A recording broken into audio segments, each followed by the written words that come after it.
Hello everyone and welcome to Tech Car Moon, where I talk about and review camera tech, gadgets and smart gizmos. So if you haven't already, please hit that subscribe button. But today we'll be talking about a light that might be the most portable key light for budget creators. Let's jump into it. This light is one of a series of on-camera LED lights from Yongnuo. This is a very small LED light solution for scenes where it might be a little bit tight, but you need a good amount of light output with ease. So let's run through the specs. This is a compact 4200 to 5500 daylight to tungsten adjustable unit, but it also comes in a 5500 daylight only option. It offers two different dimming modes, rough and fine.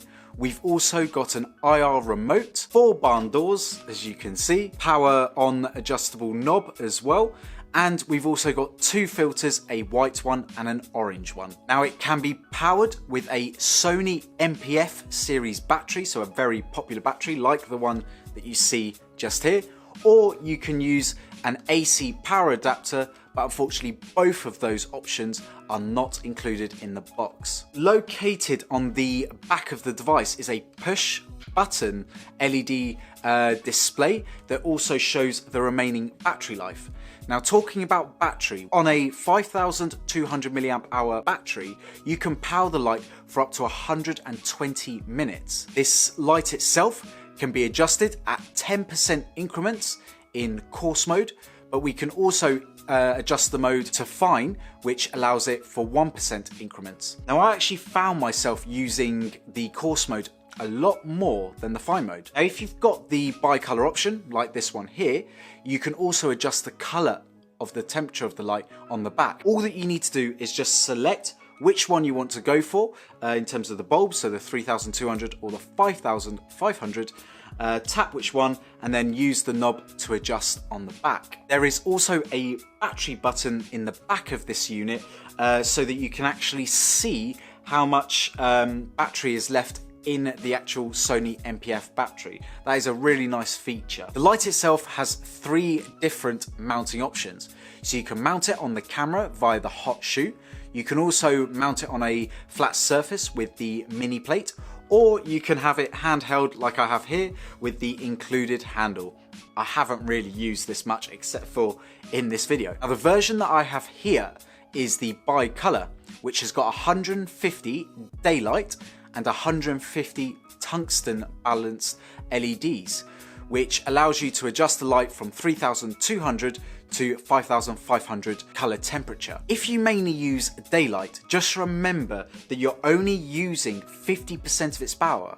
So if you don't really use warmer lighting in your videos, my recommendation, and probably the option that I should have gone for, is the 5500 Kelvin option, and then just use a sort of tungsten gel if you want that tungsten look.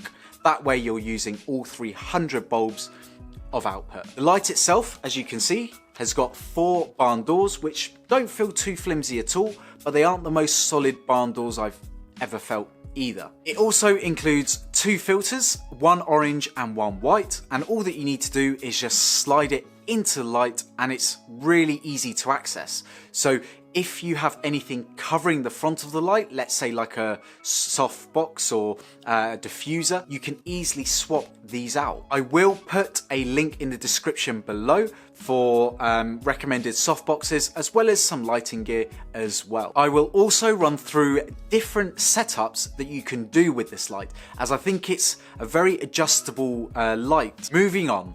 As I mentioned, the light comes with an 8-channel IR remote control, which works really well. Now it is very simple, so there is no display on the front of the remote, so you can't really see sort of percentages or other bits of information, but it does make it easy to adjust the light on the fly. To set it up, all that you do is just set the channel on the light itself, or several lights if you've got many of them, and then on the remote itself all that you do is just select which channel you want the remote to control, and basically just adjust it on the fly. Now you can have different channels for different lights, and you can control it all with one remote. So if you've got several of these, it makes it really easy to tap away and adjust. Now let's do some light tests. So this is the setting that I've gone for. So I've gone for a wide camera lens. It is set at 2.5 aperture, and we've also got no other lights in the background. So we're just using this as a main key light. So no other light source except for this one. Now, as I said, this is the bi-color model. So we've basically got both LEDs set at full brightness. I think the tungsten ones are set about 80%, and the 550 Kelvin daylight ones, they're set at 100%. On the camera, I've set it as an auto white balance, just so that when I'm messing about with the color temperatures, because unfortunately I've got the bi-color model, I thought rather than trying to set the white balance every single time and it messing up the video if I don't set it correctly, I just thought set it on auto and it will do a good enough job. So let's use a 5-in-1 diffuser with the cover taken off and see what difference that makes to the shadows, to the roll off on my face, just by using this light. I've got no sort of hair light or anything like that, and as I said, I'm not using any other light here. So here is the light using a 5-in-1 reflector. The shadows are a lot less harsh and it feels a little bit nicer. We've got clean exposure across my face as well, and this is basically enough to do a video. You know, for those people who say you need to buy all this expensive gear, well, I mean, I've got a 50-ish pound light, I've got a £10 light stand, and I've got a 5-in-1 reflector that you can buy for about a tenner again. So you're getting this kind of quality out of just a simple light setup like this. It's not a lot of money. Like I said, you can build this all for about £60, and you're getting very nice lighting. Like I said, I haven't done any white balancing or anything like that, and again, this is using the bi-color model. 550 Kelvin one will do a better job. Just to let you know, both LEDs are being used at 100% to give this, and I've also just had to up the ISO ever so slightly from 200 to 300, but this works. We're getting very, very clean footage, and I'm pretty much perfectly exposed. So this is the umbrella setup. So we're using the same settings as before. We're using the same camera settings as well as the same light settings. Everything in terms of white balance is set to auto because, like I said, I'm using the bi-color. So there may be a slight shift depending on how well this camera is dealing with white balance. But this is what it looks like. I'm really impressed. Like I said, this light has been with me for the past 8 months. And I've always been surprised at the quality of the light that it gives me. Now, this is probably the cheapest and best way of lighting your videos, I would say, because the key light itself is strong enough. Like I said, I'm using a micro 4/3 sensor, aperture set at 2.5. We're filming in 24 frames per second with a 180-degree shutter angle. This in terms of lighting, with an ISO, sorry, I should say, of 300. So this is almost like the worst setup that you can kind of do, you know, micro 4/3 sensor, so not great in low light whatsoever. This is putting this light to the test, and it is still perfectly exposing me, or near enough. And this is the only light source that I'm using as well. If I, you know, had, let's say, a bit more of a budget, because the light setup that I'm using here is the same as the previous video that I published before. I will put a little card up on the top, but this is a very cheap light stand, a very cheap umbrella with a very cheap sort of cold shoe mount for the light stand to get this light connected to the light stand, and that's it. This is a very, very low budget key light, and it works. As you can see, I could easily do and publish videos using this setup. Obviously you can use, you know, if I would like to use a hair light, or, you know, I would probably position the light a little bit differently, but if I've just got this light and I've only got a budget of, let's say, I don't know, £80 for the whole lot, I'd probably say this cost me. Don't think for £80 you can really get a better, more portable light setup than this. You know, this will pack away really, really easy, especially the umbrella.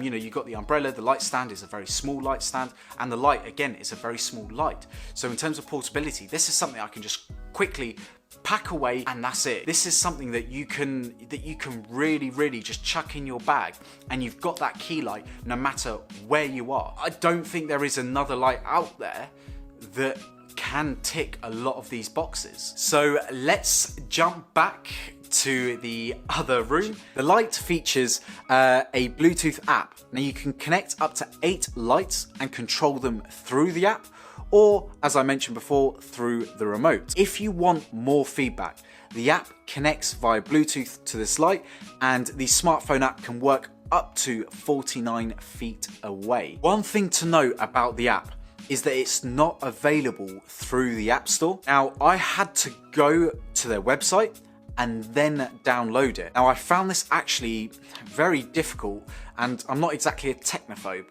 so I will put a link in the description below if you want to download it onto your smartphone. Once I got the app downloaded, I found that the app was extremely basic, and to be honest, I thought that the app was really, really poor. If you're gonna buy something like this for its smart features, I would probably give this a miss. Firstly, I couldn't connect to the light at all, and the app has no troubleshoot features whatsoever. No matter what I was doing, I couldn't control the light through the app, so I was just using the controls or using the IR remote to control this light, which is disappointing, because why implement Bluetooth features if it's not easy to use? And I just feel like they didn't execute it very well. So what do I like about this light? This light has honestly been a staple in my videos for the past 8 months, and I absolutely love it. It's light, it's compact, making it ideal for a small space where having a large softbox and a big LED light, for example, might be a bit of a struggle. As per my previous videos, you can also use this with an umbrella to create nice soft lighting, which is what I did in all my videos, and it also increases the light source as well, giving me much softer shadows. So go watch some of my previous videos. I mean, for me as well, the light output is definitely strong enough, even using a micro four thirds sensor, so when you're trying to light yourself. However, I would, like I said before, recommend the daylight only model. For those on a limited budget, or even if you travel a lot and you just want a good light source to film yourself, and that you can put basically anywhere, as well as easily fit into your bag, I genuinely would buy this light. I like the fact that I have the remote, so I can literally just sit in front of the camera and adjust the light without having to go back and forth. So if you're trying to do a lot of videos, I think that this will massively cut down on production time. Also, the battery life is fantastic as well, no matter what size battery you're using. The downside to this light, and it's only a small thing, but because of its small size, you don't get very soft lighting. So unlike using like an Aperture 120D style light and a softbox, you're not going to get that softness. Also, as I said before, the app is absolutely useless. Now, I don't know if it's a dodgy model that I've got, or a dodgy app, or a dodgy phone. I don't know, but it couldn't work with me. Now, one thing I will say is do not leave the battery on this, because for whatever reason, it seems to drain the battery. And I think it could be because of the Bluetooth that's built in this. It's running possibly when the light is off. So it would be nice to have a switch just to turn it off, so I could still leave the battery in the light without worrying about it draining the battery over time. Saying all of that, I would highly recommend this light, and with a few accessories for diffusing the light and making the light source larger, this would make a very compact light that you can set up in a small space. The color accuracy is great. If you've watched any of my videos, hopefully they turned out well, and you can build this setup for under £60, which I think is phenomenal. So basically about £100 for the whole lot. But let me know what you guys think of this and whether you'll be picking yourself up one of these. Now there will be a link in the description below, and just to let you guys know that this is an affiliated link, so if you do use the link I do get a small commission out of it, which does help to support the channel, but it doesn't cost you any extra. If you've enjoyed the video, please give me a like. If you want to see more, please smash that subscribe button, and if you're interested in any of the gear that I use or spoke about, there will be links down below. But for now, look after yourselves and I'll see you in the next video. Take care. Bye.